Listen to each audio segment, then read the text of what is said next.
Hey everybody, it's Charlie Craven from Charlie's Fly Box, and today I want to tie for you a really cool fly from Jack Schlatter. This is a rogue stone, and this is not only one of our best-selling stonefly patterns, adult stones. This one matches up with the Terra Narcissus, the big salmon flies that hatch here in the spring, but there's a golden stone version as well that you can tie up, just altering the colors. The pattern is the same. And I play with it a lot as far as kind of playing with the colors and playing with the different materials. And I finally got the right stuff for the wing. So I'm going to walk you through how to put one of these together. And hopefully this is something that'll help you out. It's a cool fly. It's actually been very fun to tie and a nice thing to sort of perfect as you go through. So I'll just go ahead and get started here. Now, the body of this fly is made out of foam, and the one here sitting in the vise is made out of 3mm fly foam, which is like such. And this is a little bit denser, harder foam than the original stuff, which is this open cell foam. This open cell foam, you can see, is a little bit shinier. It's much softer. It is not as durable. It's a little easier to tie with because it's softer. There's kind of pros and cons to each of them. I will say that the thin fly foam is much more available, much easier to get, and you're going to color it up, so the color doesn't make a huge difference on it. I mean, you want something that's within range. One of the things I've noticed on salmon flies, I fished them on the Colorado and the Gunnison and the Snake a fair bit, and one thing I noticed with the real bug is while most of the patterns are pretty orange, the bug is pretty brown. It's got a little orange kind of here and there on it, but doesn't have as much orange on it as everybody seems to think. So I tend to take some liberties with the markers and color them up a little bit. But I'll show you how to do that. I think I'm going to tie this one. I'll tie this one with the harder foam. Just like I said, make it something that you can do. You can get that foam. I am working on getting more of this orange colored open cell foam for the shop. With any luck, we'll have that here before too long. But in the meantime, and all the ones I've tied have been tied with this harder foam over the years anyway, because it's just easier to get, and honestly it does hold together better. So with that, I'm going to pull this fly out of the vise, and I'm going to put a needle in the jaws like so. And for this harder foam, the thread I'm going to use is 3/0 Danville Monocord, and I'm just going to use this kind of burnt orange color. Now, you could use black also, or brown. The segments, you can see on the finished fly, don't really show up very much. So the exact color that you use is not a huge deal right there, but I'm going to use orange just because it matches up. I'm going to start the thread down here toward the point end of the needle and just create a short little jam knot. And I like to leave a long tag end that hangs out here, and I'll just kind of drape that back. I can put it in my material spring and keep it out of the way. Then I'm going to take this piece of foam, and this piece of foam is cut for a size 6 to 6mm wide. You can cut it, excuse me, extrapolate that down for smaller or bigger flies, but this is about 6mm wide. And I'm going to poke this needle through right at the center, like so. So I've just threaded that onto the needle. Now I'm going to leave my thread. I'm going to push this right up to my jam knot. I'm going to bump the thread forward just a bit, and then I'm going to fold the two ends forward. Now, if you've watched my morningwood stone, the body is made very similarly to the morningwood, but the difference on this fly is it's actually going to be mounted vertically on the hook. So where the morningwood is tied this way and mounted that way, this rogue stone is going to be tied this way. And really, the tying process is exactly the same, and you can do them both the same way and just mount them to the hook differently. But at any rate, I'm going to make the first segment here. I'm going to take the thread and come all the way around and tighten that thread down and make 3 or 4 turns to create that first segment. You can see that kind of buckles up a little bit there. Then I'll open the two pieces and move that thread forward just a turn or two. And I'll line that foam up again. And I like these segments that are going to be on the extended body section. I like them to be sort of ascending in size. So that first one's fairly small, the next one's just a little bit bigger. And the third one will be just slightly bigger than that. Like so. So I've just made those 3 segments on the extended portion. Now you can hand whip finish here, or if you've got a larger size whip finisher, just come in and put a whip finish right over that last tie off, and you can clip your thread out. Now typically what I've been doing is going through and tying these bodies all at once. So I'll tie a bunch of these and I can sit down and tie the fly to completion from there. Now to get this off the needle, I'm going to take it and just twist it and pull it out. And you can see that tag into thread that we left in there. If I pull on that, that'll pull the slack out of it. Then I can cut that off and just get that out of the way. More easily said than done. There we go. So I've just cut that piece out of there. So now I'm going to take the needle out of the vise, and I'm going to put a Tiemco 200R size 6. 4 or 6. It sounds giant, you know, I know. Especially for a dry fly, it sounds giant. But this is none too big. Those bugs they're a big bug. There's a lot to them. So we're gonna tie the smaller of the two. This is not the size 4. This is the size 6. And I'm going to start this thread, same thread again, same monocord. 3 eye lengths behind the hook eye. And I'm going to make a nice thread base all the way back to just between the point and the barb. So I'm going to come back down here on this hook. And you can see that thread hangs just about even with the base of the barb, I guess is what that is. And then I like to cross hatch forward again. And this is just to give the thread, or give the hook a bit of texture. We're going to super glue here, so having a little texture here doesn't hurt. And then I'll just let that thread hang. So now I'll come in with some super glue, and I'm going to put a bead up and down that thread base. Don't go crazy with it. It's easy to get carried away and it makes a mess. So now I'm going to take my body blank, and actually I'm going to do this now. I should have done this before I put the glue on there. But you can see how this body is a little wider on either side. I'm going to nip those corners off at about a 45-degree angle. Like so, just to round those off just a bit. And then I do like to use, this is of no consequence whatsoever, but it's got kind of sharp edges, so I'll take a flame and touch that a little bit, and it just rounds those corners a bit. And I'm sure that makes a huge difference in the amount of fish that I'll catch. You know, any excuse I have, if I forget to do that, now I know why. So now I'm going to take these 2 pieces of foam, and I'm going to straddle them on either side of the hook. And I want to kind of line it up with my thread here so that my next segment is going to be just slightly bigger. And I'll get 3 or 4 turns around it, maybe a couple more. Now, as you're going up the hook, your super glue's got to stick your foam together, so you've got to peel it apart and bump that thread forward. And we're going to make a total of 4 more segments. So we made 1 already. I'm going to make 1 more here, and I try to keep these very upright. Like I say, I've been tying these this week, and I'm now getting to the point where I'm being real picky about them. So little detail stuff like that is going to be more important to me.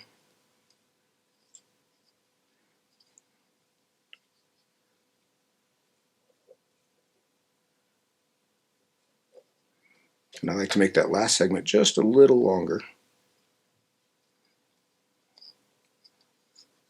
So a total of 7 segments. 1, 2, 3, 4, 5, 6, 7.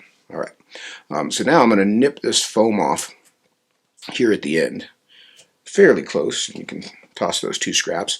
And I like to kind of come in and just knock these corners off. It just makes for a cleaner tie down here as we go on.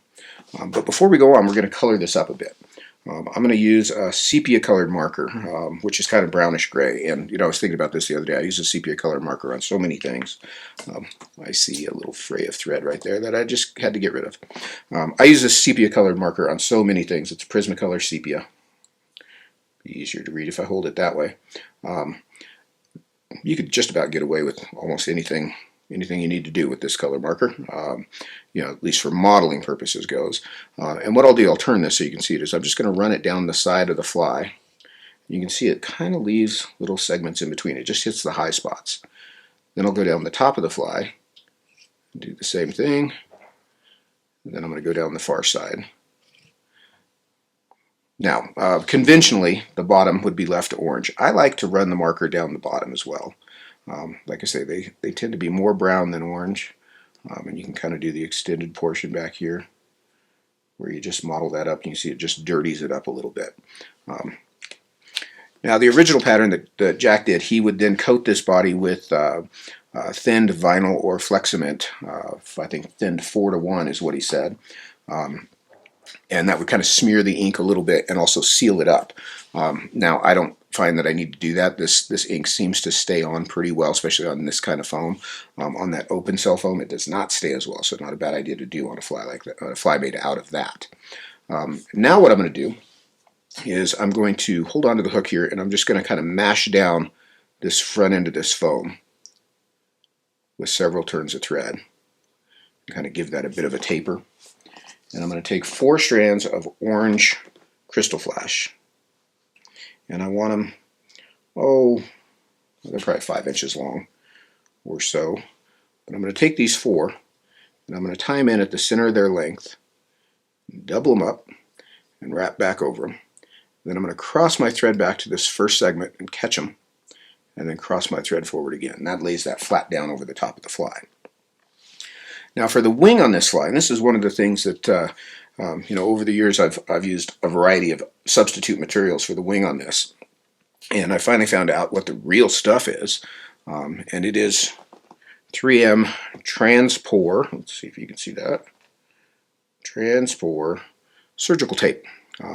This is pretty sticky tape. It's got a pattern to it, and what I've done, I'll try to show you here, is just folded a piece in half back on top of itself. That wasn't the cleanest move there, but that's the gist of it. Here I've got a piece. I actually did a long piece, and you can kind of get a better idea of what I've done. So it's not sticky anymore. The sticky sides are stuck together. And I've just did a long section, and I've cut some pieces. And then I go in and cut strips of that and round, round the end off. So I've got this rounded shaped wing. And lo and behold, I've colored that wing with that same sepia colored marker. Mostly because it's the right color, and also because it was sitting on my desk. Their wing is sort of an ambery gray color, kind of a tint. And I did color both sides. And I'll tell you the trick that I found with it is I lay the tape down on the desk, and I hold it down with my thumbnail here. You can see this back end is not colored. I'll hold that down with my thumbnail and run the marker up both sides, and then I take a paper towel and kind of wipe off the extra, and that gives us that nice little kind of modeled pattern.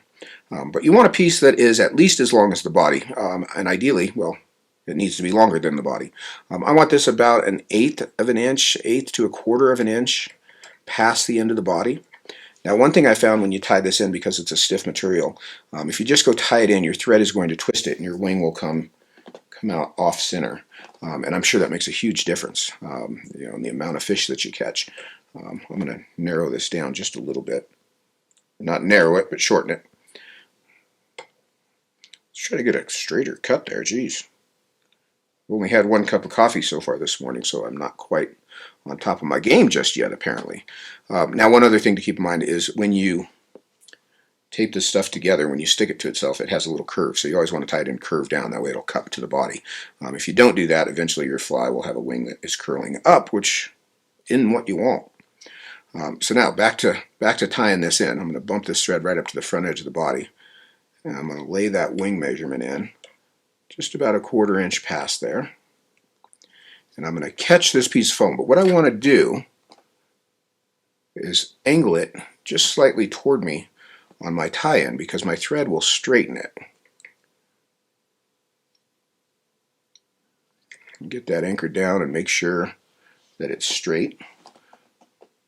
You can kind of tweak it a little bit now. You can back off a turn, get it in there so it's nice and straight like so.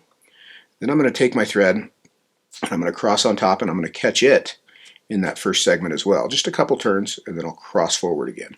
So you can see the X that I made on top there, and that wing is laying flat over the top of the body and straight.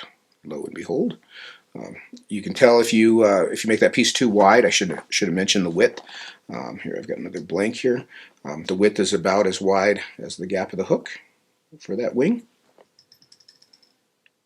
So now we've got our wing tied in. We've got our flash tied in. I usually come in and kind of trim this flash just at random angles. I don't want it all the same length, and it usually kind of sticks out to the sides like so anyway. So there we go. We've got that part done. Now what I like to do here is come in and whip finish this orange thread. It's Monocord, and it is strong enough to do the job that we're about to do, but Nanosilk is better. So I've got some orange Nanosilk here. And again, here at this point, it really doesn't make any difference what color this thread is because it's not ever going to show. So we're not worried about that. But I'm going to start this orange Nanosilk, and this is 30 Denier, pretty small stuff. We're going to spin and flare some hair. So we're going to flare the wing, and then we're going to spin some hair for the head. And this Nanosilk just does such a beautiful job of it, it's hard to argue with. So I'm going to anchor that down, get that thread started right on top of that tie-off. And then I'm going to come in for the wing with some moose body hair. And this piece, it's speckled moose body hair, which has got a few whites in there, kind of gray, white, black. I like that little bit of white that is in there. I don't necessarily search it out, but if there's some white in there, I don't take it out, or I don't guard against that by any stretch. I like that little bit of variegation. And I like my Rogue Stones tied with a little heavier wing. The original version has a very sparse wing that lays very flat over the body, and that's good for a sort of dormant, happy stonefly. But I like that little bit more fluttering wing. And to be perfectly honest with you, in this batch that I've tied, sort of warming up for this video, I've done it both ways. So I probably may be advised to do both. Do some sparser, do some a little heavier. But I just took that clump of moose body and I cleaned it out. I used my bone comb here to get the underfur out, and I'm going to stick this in my medium-sized stacker. Just give it a couple taps. If you've got it cleaned out, it'll stack up really nicely very quickly, like so. Now I like to measure this hair wing just to the end of the body, into the foam body. It could be just a touch past that, but that's the measurement that I'm shooting for here. And I'm going to lay this in, and I'm going to take a turn all the way around. So that's 2 turns to go all the way around. And then I'm going to flare that hair in place and kind of walk forward through those butt ends just a little bit to get that anchored. We're tying down on top of that foam at the front of the body, so we've got a nice cushion to anchor that hair in place. And then before I let go of these tips, I'll come in and grab all of these butts so that I can get those trimmed off as close as I can in one clean cut. So you can kind of see what we've got working there, like so. Now, the original pattern, excuse me, calls to bring the thread back again over the top of this wing and catch it in this first segment and lay that wing down pretty flat. I find that too flat, and I like the surface area that the hair adds to the fly. So I don't do that on most of mine. Now, I told you I'm doing it. I did do it on some of them, but on most of mine, I'm just going to leave that wing kind of standing up, a little bit more flare, a little more surface area. Also makes the fly a little easier to see, which sounds funny when you got a fly that's 2 inches long, that it might be hard to see, but it's a fairly dark colored fly. So now I'm going to walk down through these butt ends, and I'm going to bring the thread right up to the hook eye. And then one thing, we're going to do a bullet head here. And one thing on a bullet head is I always like to build kind of a thread head here behind the hook eye, and then back the thread off, half an eye length or so. I'm not going to be flaring or spinning this hair right up, butted up against the hook eye. I want it back just a little bit, and I put that little thread head there to just kind of fill that space. What will happen if you get right up against the hook eye is the hook eye itself blocks that hair from spinning, so you get the hair kind of turned halfway around the hook and then it hangs up. So that is my trick for avoiding that. Just back it off. Literally, it's a half a hook eye. So now I'm going to use some big bug hair from Josh Varner. And this is, I think, charcoal gray is what he calls it. Charcoal gray or slate. It's gray. It's kind of a dark gray color. And I'm going to take a clump of this. This is deer hair, and it's a dyed sort of a nice dark gray color. Josh does got just beautiful work. It's really nice stuff. And I'm going to comb the underfur out of this, and I'll tell you, you have to be really diligent about cleaning the hair out for a bullet head. If you've got any underfur left in there, or any short hairs, they'll stick out of the sides of your bullet head, and they look like hell. It's not to say that you wouldn't catch fish, it's just to say that you wouldn't be very proud to catch them on a fly that looks like that. So I really go at it with the comb. And this clump is, when I smash it all down, a little bigger than a pencil. And I'm going to take this, and I usually put this in my large size stacker to start with. And the reason for that is because I'm being so adamant about getting rid of all those short hairs. I want them all shook down toward the tip end. And then I can kind of peel out anything that's too short. This piece of hair has got some broken tips in it. It's not the end of the world because I've got so many of them. But then I'll take that clump again, and I'll put it in my medium stacker, and that'll help bundle this hair up. And you can hear I'm not pounding on that, I'm just sort of tapping it. So I've got a nice clean stack with that hair ultimately. So now I'm going to pull this hair out of the stacker. And once I get it there, I can kind of get a better idea of how much I've got. I'm going to thin this down just a little bit. So to thin it out, I'm going to take just a few hairs off the side until I feel good about the amount of hair that I've got in my fingertips. Don't be shy about restacking if you need to. You can't tie a perfect fly. Not that you need to tie a perfect fly, but if you're aiming to tie a perfect fly, you can't tie a perfect fly if you give up partway through and just kind of go with what happens. So take the time to fix those little pieces. If it wasn't stacked exactly right, stack it again. It took 10 seconds. So now I'm going to measure this hair, and what I want the length of this hair is from where the thread's hanging, just about, again, back to just between the point and the barb. So I'm kind of gauging that with my eyeball here. And so now I've transferred that hair to my thread hand, and I'm going to cut these butt ends off with my bigger scissors as straight as I can, like so. And I'm going to lay this hair in. My thread's hanging there just behind the eye. I'm going to lay this hair in, and I'm going to come around all the way around. So one turn, two turns before I really start to get tight. Then I can kind of crimp it down just a bit. And I'll put two more turns over that. So a total of 4 turns. Okay. Now I'm going to hold onto the hook here, and I'm going to draw the thread toward me to flare that hair in place. And I kind of just keep going. And you can start to walk back through those butt ends to anchor that hair in place. So we've got that hair flared with the tips out over the hook eye, 360 degrees around the hook. And I take my index finger and I try to get as close to the center as I can here. And I want to kind of see what kind of distribution I've got, and I'm pretty good. Sometimes you'll have a spot that's heavier than another. If you've got a sparse spot in your 360 circle here, you can turn this hair and move that sparse spot to the bottom of the hook. We're going to trim the hair off on the bottom of the hook, so we don't need as much there. Ideally, you'll have a pretty even distribution. Once I'm happy with that, I can kind of slide that hair forward again. I'll hold on to that wing and anchor that hair in place. And I'm going to bring the thread right up to the base of the wing again. So it's right in that crease where I tied the wing in. And I'll come in and spread that hair out a bit. Now one thing I like to do is sort of do a dry fit of this hair before I go in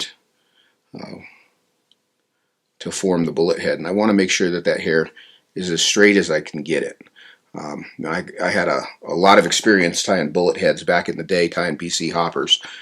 So I've got a few different methods to do it. There's a variety of tools you can use. They actually sell a bullet head tool that honestly I don't think works all that well. A piece of hard plastic tubing works really well, and if you're on a bigger fly, even the tube from a small hair stacker will do this job as well. Now I don't know if you guys can see it, but see that underfur right there that's sticking out? After all my griping and moaning about getting rid of that, that stuff just sticks out the sides of your head, so I'm going to try to pull that out. There, that's what tweezers are for. So now I've got this hair pretty well spread around the hook, and what I'm shooting for, I want to give you the front view here. What I'm shooting for is the hair that's on top of the hook to be coming straight up on the sides. I don't want hair from the right side kind of crossing over the hook eye to the left side. I want it all radiating out just from the center. Put that back in my vise here. And then I can take my tube here, and I don't want to saw this back and forth. I don't want to turn this. I just want to push straight back. You can see my threads hanging right at the base of the wing. I just want to push straight back until the end of the tube is right up against the thread. You can also use a Bic pin for this. I should have mentioned that. My Bic pin is in my BC Hopper bag, which is somewhere buried over in these other 100 bags I've got. So I'm just going to use this stacker, which is actually just about the right size for this one. If I had a little more hair in there, it'd probably be too small. So now what I'll do is I'm going to pick up my thread, and I'm going to take 2 or 3 turns and then tighten that thread down just gently, and then I can pull that tool off and check my head. Now it looks pretty good. It's not perfect.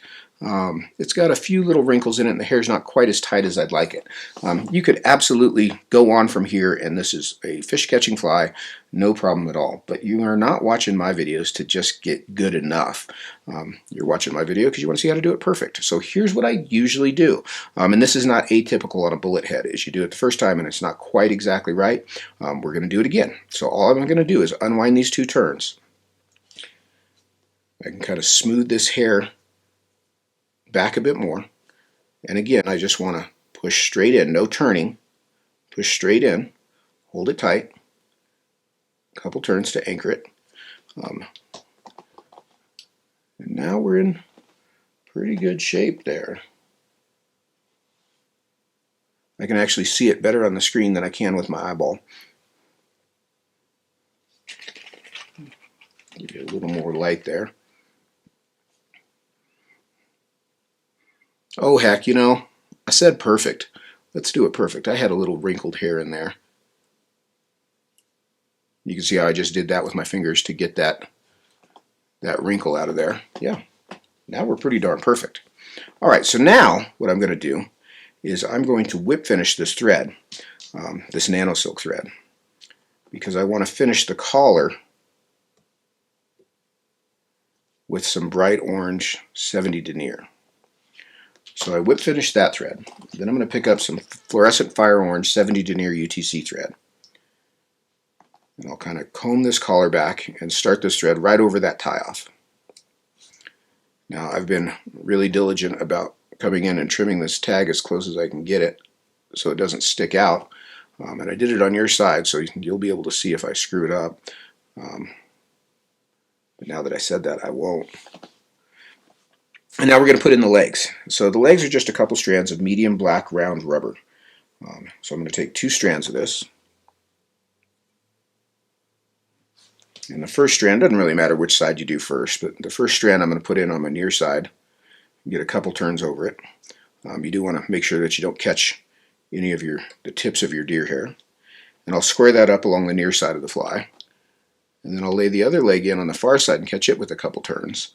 And then I turn the fly and put that leg right in line with the side of the fly, like so. So that those are, pull that tight, so that those are lined up. Then I'm going to make a little bit more prominent band of this orange thread. One thing, if you look at a real salmonfly, he's got a pretty prominent orange collar there up behind his head, and they do have a fairly small head. It's not near as big as everybody seems to make it out to be. So this is pretty accurate. So then I'm going to take my bigger whip finisher and whip finish right over the top of that. And then I can trim that thread out. Now we're almost done. Now the last step, or one of the last steps, I never say last step because you know I always go on and do something else. I'm going to take this hair on the bottom and pull it down and come in with my scissors, push right up against the hook and trim that off. I want a nice clean, as clean as I can get, cut. So that's straight across the bottom.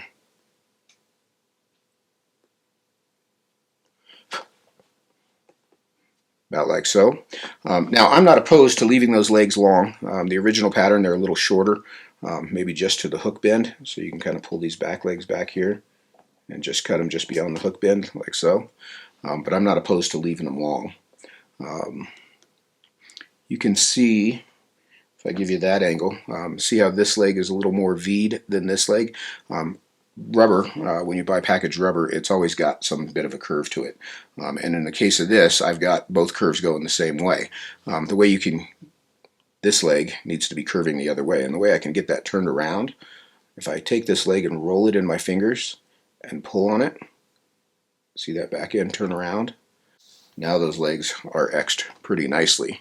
I can pull that leg back, straighten that out, straighten this one out, check the length, and then finally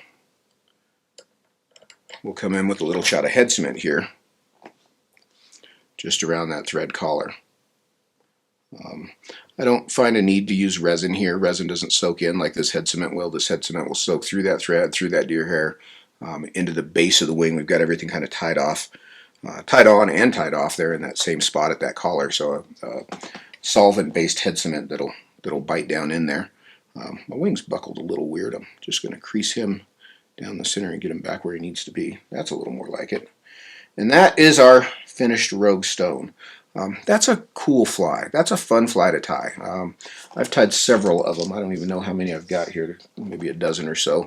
But I've tied a pile of them here lately, and it's a fun fly. You can make little adjustments on it. It's not terribly hard, honestly. That bullet head's probably the hardest part, and that's the most fun part. But that is Jack Slaughter's rogue stone. Salmon flies will hatch here, in June. Hopefully the water's not muddy. Hopefully we get some dry fly action on them. But if you haven't fished a salmon fly hatch, you should go out of your way to do it. It's one of the most fun things you can do. That's him. I'm Charlie Craven from Charlie's Slybox. Links down below for all the materials. If you ever get out to Arvada, Colorado, come and see us in the shop. We'd all love to see you, especially Max, especially if you've got a fishing story. God, he loves those. There you go. Thanks for watching, you guys. Have a good day. Take care.